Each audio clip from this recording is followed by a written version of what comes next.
Yo, aka uyda ekansiz, o'zi chiqib kelsangiz bo'laverardi ekan. O'zim oldim mana bu narsalarni. Ha, uyda edim, chiqqim kelmadi-da. Yo, aka, nasosni olib kirib bersangiz, buni tergunimcha uni boshlardim keyin. O'zingiz olib kelavering, shuni ham. Vaziyatda mashinangiz bor-ku.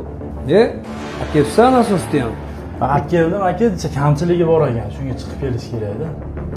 Как раз usta hozir chiqsangiz, to'rtta nomoch keling, demoqchi bo'lib kiryaptim-da. Ha, bo'pti aka, o'zimizga bitka ekan-ku.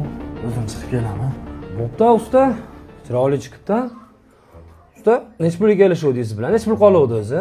Aka 12 millionga gaplashuvdik. 2 million o'tganida 10 million qoluvdi. Aka taksi chaqirib berdim, keldi. Tijoga shuni o'tib kelaylik birga aka. Hozirmi? Ha, hozir kutib turibdi aka taksi. Ketdik. Ha. Keling aka. Qayerga boramiz? Boramiz usta. Stroy materialga borib kelamiz aka.